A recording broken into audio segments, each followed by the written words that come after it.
Welcome to You Don't Know If You Don't Go. Today we're fishing Hennepin County Lake. It's the same lake we fished last week, but the crappie fishing here is so good, we thought we'd come back and do a show showing you crappie guys how to get them using methodology and a little bit of science. With me today is my associate, Lauren Shumway. Say hi, Lauren. Hi, Randy.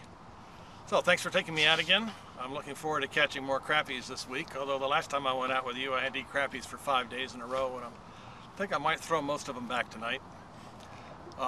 Looking forward to this show, looking forward to showing a technique which has been very effective on every one of the lakes in Minnesota I've fished with Randy. This is an interesting lake as well because crappie fishing here is not well known, and even many of the locals aren't aware of how easy it is to catch crappies here. Last time we were here, we met a couple on the boat who said they fished the lake for 30 years and had never caught any crappies on it. I think they would be quite surprised to know that we caught about 20 last time and expect to catch quite a few tonight. Today's weather is slightly overcast and we don't see any frontal activity coming in, and there's no real systems that are out there. The temperature is about 75 degrees. Water temperature is about the same, 75 to 80 degrees. What we're going to do is we're going to sit outside of Weed Edge and troll around until we find some crappies. And because of the nature of the lake, the Weed Edge starts at about 6 to 8 feet and drops off pretty quick. There's about a 60-foot basin outside of where we're at, but we're going to get into the slow, gradual drop-off towards that basin. And though we'll be close to the weeds, we'll still be in about 20 to 25 feet of water. So stay with us. We're going to pitch some jigs for some crappies and show you guys some science and methodology.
We're in about 21 feet of water, and the picture on the graph is basically showing a hard bottom here with a soft bottom here, a couple inches to maybe half a foot of bottom, mud or sediment, detritus on the bottom, and a harder layer right beneath it. As you can see, there are a few, well, this looks like something big, maybe that's a cloud of bait fish coming through. Temperature's about 77 degrees, and the screen is scrolling. And there's a few fish around this cloud of bait fish that's underneath the boat right now. The Weed Edge is about, let's say 20 yards away at the most, within casting distance, easily within casting distance, and drops off. So we're hoping to get on the first flat that's part of the first drop, and it drops deeper after the first flat. And for those of you that don't know, crappies will suspend anywhere between 14 and 24 feet after the spawn. So what we're going to do is we're going to pitch jigs in there to the weeds where they'll be holding safe and let them know that we're there, looking for the bigger crappies that will be suspended between 14 and 20 feet. So we'll work the Weed Edge and we'll, on the retrieve, very slow, follow the contour down and reach for some of those deeper crappies. Okay, Randy, how do you choose between one color jig and the other? It depends on the water that you're in. Part of your success will come from knowing the lake, the topography of the lake, the water content, the temperature of the water, whether it's spring fed or not, whether there's any rivers coming in it or not, the amount of sunlight that's going to penetrate to the bottom of the littoral zone. And for those of you that are unfamiliar with that term, you might want to look at some of the YouTube broadcasts that we've done already to explain the zones of the lake. The littoral zone is basically where the weeds end, okay, just to keep it simple. So this lake that we're on is spring fed, the water is clear, and we already know that this is the color that works here. It's very visible, and a lot of people don't believe in white. As you can see, got chartreuse and bubble gum and white, and not any lot of red, not any silver, not a lot of blue in here, but this is a box that I keep for this lake under different conditions. But for the most part, this one jig works for crappies, bass, and walleyes. So I say, why mess with success? We're going to try this color first, and we're hoping that it produces some fish for you. This is a little tip that I learned from the boys up in Brainerd. I say thank you to the in-fisherman guys, because this really works. It's called lip locking, and it prevents your minnow from coming off very easily. They do come off, but not so easily as if you should do this. And what you do is you go in the mouth with the hook. Okay, you go in the mouth with the hook, come out the bottom lip, in the mouth and right through the bottom lip. You can see I got them just like that. You turn the hook relative to the fish so that it's pointing forward. Okay, they'll come up from behind and they'll grab it, and then they'll get the hook, and it'll be a sure deal. And then what you do is you go under the gill plate and out through the top of the side of the head without injuring the brains, and the minnow stays happy. And the hook's pointing forward. When they come up, they'll grab it, and they'll grab it, and then they get the hook, and then the fish is caught. That's called lip locking, and the twist that you do before going inside the gill plate is what locks them on the hook. Just say you can thank the boys up in Brainerd for that one. It's a real nice tip. Okay, Randy, what kind of technique are you using now with the jig? Well, again, we're sitting in about 23, 24 feet of water, and we know that the weed edge is about 6 to 8 feet, maybe 10 feet deep.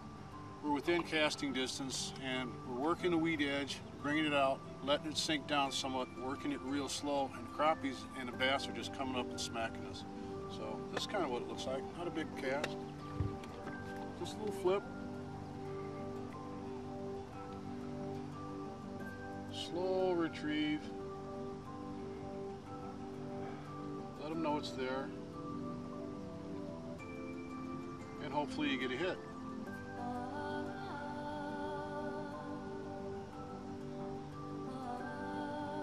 Something like that. Oh, he dropped it. There he is. Oh, but he spit. That was a nice sized crappie. He might come back. Another little tip you can do is, if you get a hit and you're doing this kind of technique, fish drops you, hold it there in front of his face, because he's had it in his mouth, he knows it's food, he just, chances are 50-50 he'll come back and smack you again, unless there's a lot of bass or something like that in the area. Got another crappie?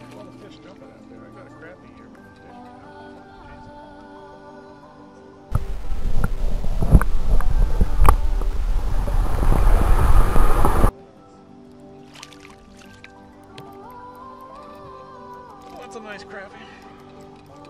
Good knife on that one.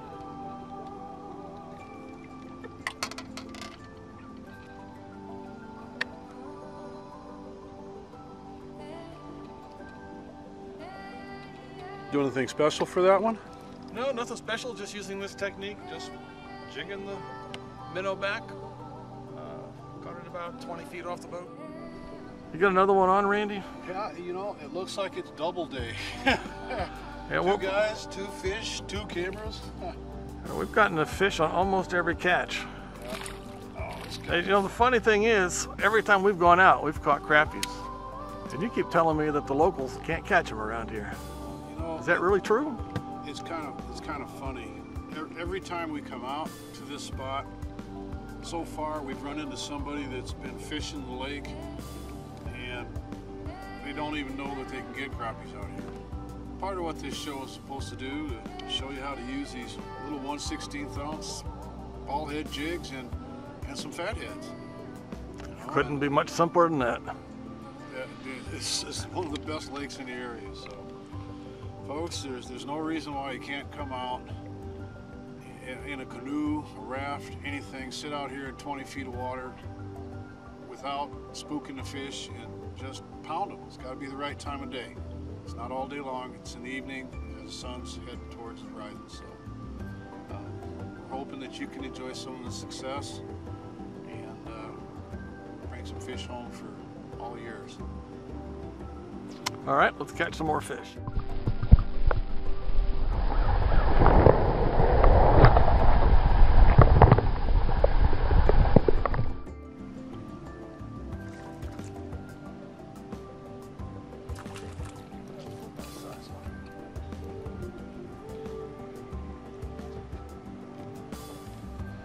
One of the larger that we've caught so far.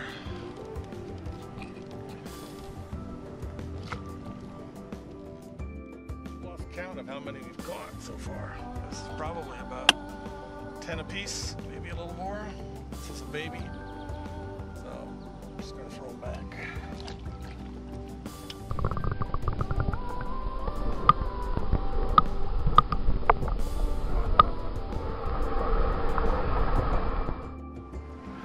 Don't tell me you've got another one on, Randy. Yeah, it's a pretty nice one too from the way it's kicking here. Here we go. Oh, buddy. Popped right off. Well, I can still see him. That's about a pound crappie just jumped off. saves you the chance of taking them off the hook and putting them back in. Well, he released himself, so now I'll get another minnow and go back for another one. That might have been what had all those bait fish jumping a minute ago. Anytime you see loons diving, they'll tell you where the bait fish are, and the bait fish will tell you where the food chain is. It's just a natural part of the ecosystem, so keep that in mind the next time you go out. Well, folks, that's the show.